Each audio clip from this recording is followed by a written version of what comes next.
Good morning everyone! Today is Thursday at tapos na po yung aking 1 week vacation. Dito pala yung camera.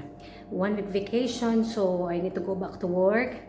And thank God for this blessing na kahit na mahirap po ang mga nangyayari ngayon sa paligid natin ay meron pa rin trabaho. So salamat po sa Diyos. And I also pray para po sa inyo na kung nakakaranas po kayo ng medyo kahirapan sa mga oras na ngayon, I pray na ang mga needs niyo po ay ibibigay po ni Lord. Magtiwala lang po tayo sa Kanya and always pray to God kasi siya lamang po yung ating pag-asa. Wala na pong iba. Siya lang yung tumutulong sa atin sa araw-araw. Siya yung nag-iingat sa atin sa araw-araw.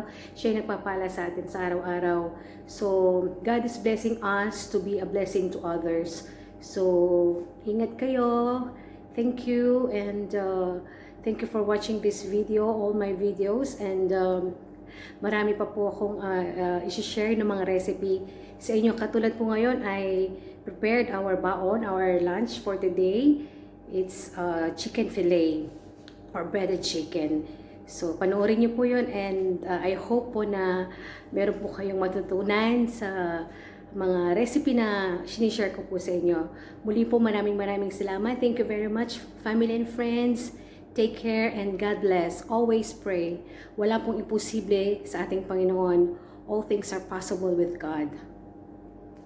Bye! Ito na po yung mga ingredients natin para sa ating chicken fillet. Pasensya na po, kakagising ko lang. Kaya medyo low-bat pa. Na-marinate ko na po kagabi yung 500 grams of chicken. Ayan, so kakat nyo po siya ng ganito. Nipis. Kung anong gusto nyo pong cut ang gusto nyo.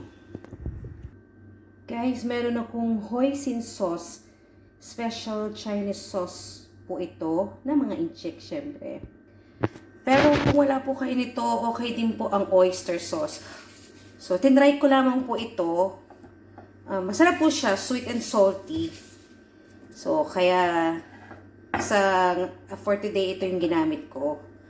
Para sa lulutuin natin ngayon. Pero kung wala po, okay na okay po yung oyster sauce. Soy sauce, syempre, kailangan din natin yan.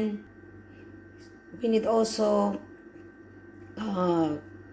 pepper and salt and cooking oil. 2 eggs, flour, and breadcrumbs. Actually, ito, binake ko po siya. Gumawa po ako ng bread. Kaya lang medyo nasunog. Kaya ang ginawa ko, binlender ko siya at ginawa ko siyang breadcrumbs. Yan ang gagamitin natin para hindi siya sayang. Tayo po yung mag-start na magluto. Ito na po yung chicken, yung flour, yung egg, tsaka yung breadcrumbs. Hindi po ice cream ito, yung lalagyan lang. Hindi po ako nagtatapon ng mga lalagyan na ganito, sayang. Ako si Miss Sayang. So, ito na po. Magulot natin. Sa flour muna po.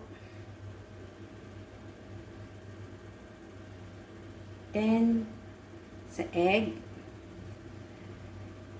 Then, breadcrumbs. Wala po ako ng plato.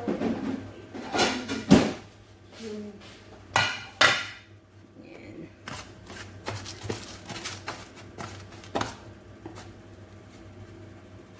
This. Then, ulit-ulitin lang po natin yung process. Flour, egg, and breadcrumbs. Hanggang matapos po sila. So, they're all breaded and ready to fry. So, the pan is ready. So, we put cooking oil. Yan. Once the frying pan is hot, not that hot, so they will not get burned, we will cook them. Wow, English. So the pan is ready. Ayan, nagbabubbles na. Ready to fry them. Dapat nasa medium heat lang. Ayan. Tulog pa po yung mga bata. The kids are still sleeping, and my husband, the time here is 4:30 a.m.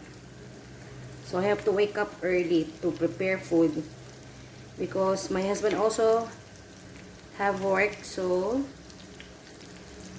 nagpe-prepare din ako ng baon naming dalawa at pati ang mga bata. So after 3 or 4 minutes on the other side. So kailangan baliktad din ng ganito.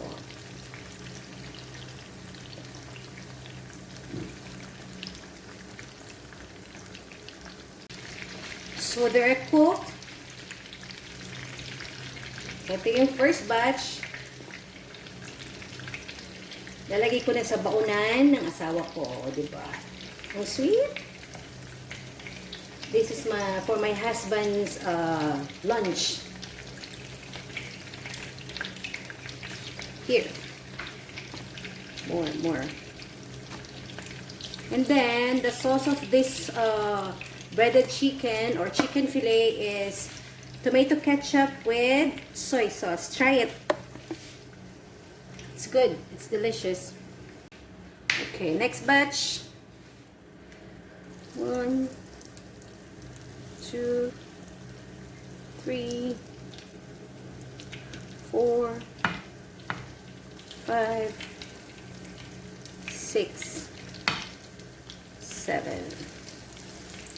So we wait 3 minutes and then on the other side again. Still hot. I'm trying them right now and it's really good. Ito po, mainit-init pa.